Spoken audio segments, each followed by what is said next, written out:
on the 25th of September 2020, when people were dealing with COVID, that a debit went into the state account for 10 billion naira. And the description was payment for 80% contract of the Abia airport. Abia State Governor Alex Otti narrating how his predecessor Ikpeazu transferred 10 billion naira from state government accounts to the account of a contractor without any approval. The audacity of these politicians. Abia State people were complaining that these guys didn't do anything in Abia State. All the politicians the past 20 years, they didn't do anything. They were just there for nothing, paying salaries. All the roads that this man is building today, they didn't build any of them. Most of them have been this way for the past 30 years. The audacity of a governor to dip his hands inside the coffers of the state and take money without even approval, no authorization from the State House of Assembly. He transferred this money to the account of the contractor 3 weeks before writing the State Assembly, demanding that they authorize 10 billion naira for the construction of an airport in Abia State. The State Assembly immediately gave him approval to build the airport without questioning the viability, because there's already an airport nearby in Owerri. But that's a story for another day. He didn't end up building an airport. But what Ikpeazu did next was criminal. He wrote the company telling them to transfer that 10 billion naira to 32 different accounts. This is despite the company writing the state government telling them that they have never built an airport before, that they don't have the expertise, that they major only on road construction. But he went ahead with his money laundering and stealing of money directly from the state accounts. This is criminal. This was like what happened during the Abacha days. They stole money directly from the central bank. This is exactly what Ikpeazu did. Imagine taking money from state coffers without authorization by the State Assembly. This is very, very troubling. Why do these governors see themselves as overlords? That they can just dip their hands into the state coffers and take money, any amount they want, they will just take it. This is very, very dangerous. How can this company develop this way? This was what happened during the military. How can it be happening under a so-called democracy? Nigerians must do something about this. Maybe many people will need to be signing these checks or authorizing money before it is moved from the state accounts. Because one man will just take a biro and write billions of naira and it will be gone. Coming from a man that was owing salaries and pensions, this is wickedness.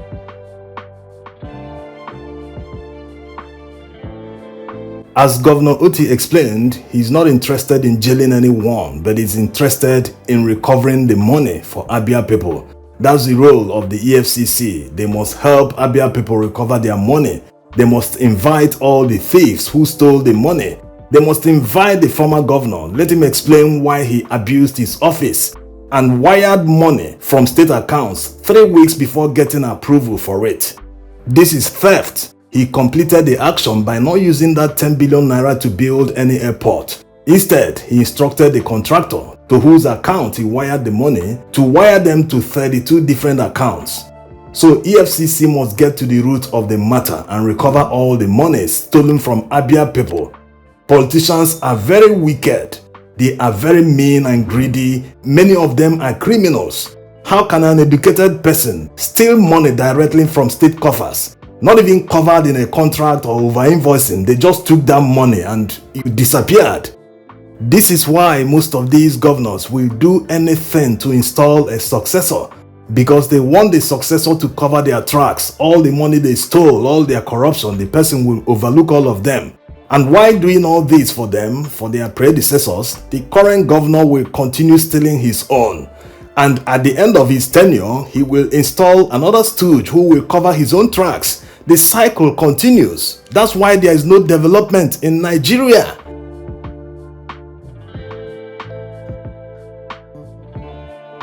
This is the reason election is do or die in Nigeria. Because of the billions of naira involved in governance, they want to get access to that money by all means. They will do anything to get there. So EFCC must quickly move to block these accounts It's not expected that the money will still be sitting there because it's been long ago it happened. According to Governor Otti, it happened in 2020. But whether the money is still there or not, they must get to the root of the matter. They must follow the money trail. They must invite the initiator of the theft, the man who wired the money in the first place, who gave the authorization to steal 10 billion naira for a non-existent airport in Abia State.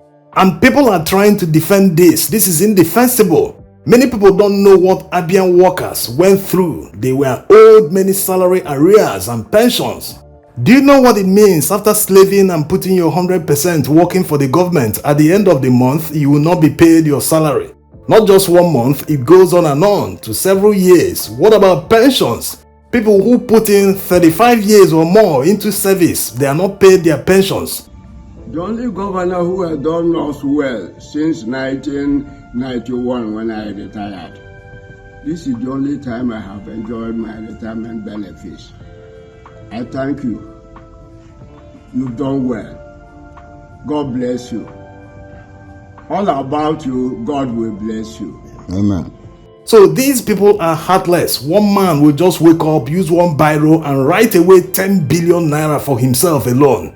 This is the kind of crime that deserves capital punishment in a developing country because it's sheer wickedness. Not that the people have the money, the small they have, someone will just steal it that way. The Senate is busy approving capital punishment for drug trafficking. What about corruption? Corruption kills more Nigerians more than drug trafficking will ever do.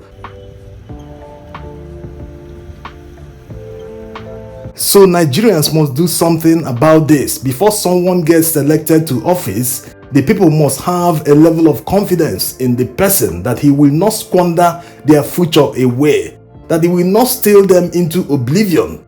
Governance is about trust. When that trust is abused, then there's a problem. One man shouldn't have this dangerous power to just sign 10 billion away and it will be gone. There must be checks and balances.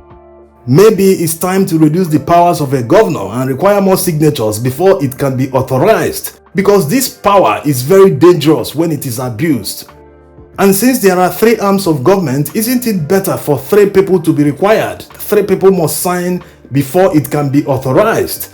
Maybe the Speaker of the House of Assembly and the head of the judiciary must sign with the governor before any money can be moved. That way they'll be able to question what they are signing. Where is the budgetary allocation? Where is the approval? Where is this? Where is that? This is the kind of engagement and checks and balances that are required to protect the people from all this kind of stealing. Because they know that appending their signature to something that is illegal without due process will land them in trouble in future. The more signatures you require, the more people you require to authorize billions of naira from the state accounts, the more they question each other, the more they ask questions. No one genuinely wants to go to jail even after stealing billions of naira. So we must reform the system. Look at all progressive countries. Look at China. This kind of theft would have attracted the capital punishment if it happened in China. Since it's become hard to get politicians who have conquered greed, people that will go there to serve the people, not for what they can gain from the system, we must reform. Otherwise, corrupt politicians will keep holding Nigerians down. Set up a forensic audit as soon as I took over last year in Abia, so that there won't be any argument. I called in one of the top 3 audit firms in the world, and not too long ago they turned in their report, and some of the things in the report are frightening. Some 9.3 billion naira was paid to 7 contractors for contracts that were not executed at all up till today.